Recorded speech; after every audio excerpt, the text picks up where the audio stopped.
वैर भाव रख कर के हम कुछ भी नहीं पाते हैं। प्रतीत ऐसा अवश्य होता है कि दूसरे के प्रति वैर की भावना रख करके उससे बदला लेकर के हम शांति को प्राप्त हो जाएंगे। हमारी क्रोध की अग्नि भीतर ही भीतर जो भभक रही है वह शांत हो जाएगी। दिल में एक सुकून प्राप्त होगा, पर होता पूरा उल्टा है। बदला ले तो लेते हैं, लेकिन पुनः वह चक्र और तीव्र गति से घूमना प्रारंभ हो जाता है। कल हम कमजोर थे, आज बलजोर हो गए, उसे परास्त कर दिया। ठीक है, आज हम जीत जाएंगे, वो हार जाएगा, लेकिन काल चक्र पुनः घूमेगा। वह बलजोर हो जाएगा, चूँकि हमने उसे कष्ट दिया है, पाप कर्म को अर्जित किया है। हम कमजोर हो जाएंगे, वह पुनः आक्रमण करेगा।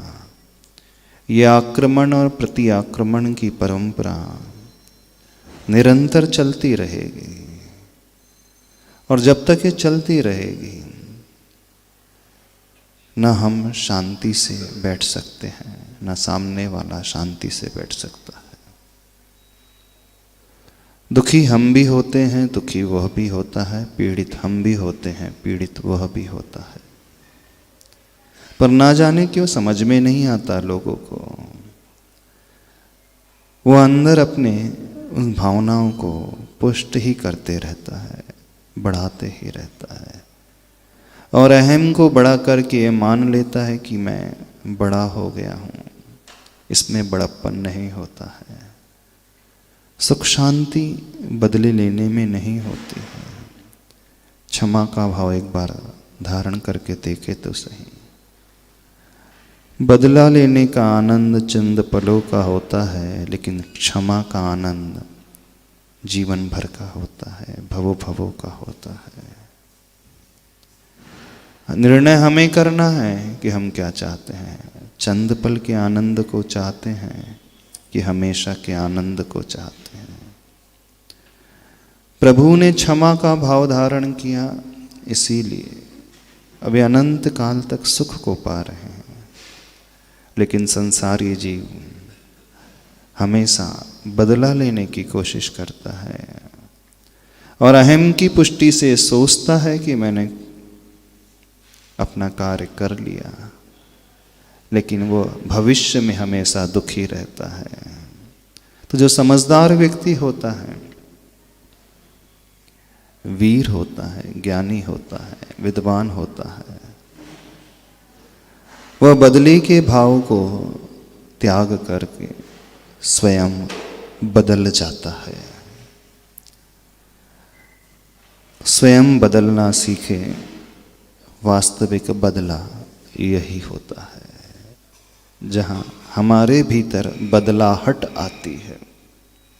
समझ रहे हो? नहीं समझ रहे? बात बड़ी छोटी सी है, लेकिन समझ में क्यों नहीं आती? क्यों हमारे भीतर हृदय में ये बात उतरती है?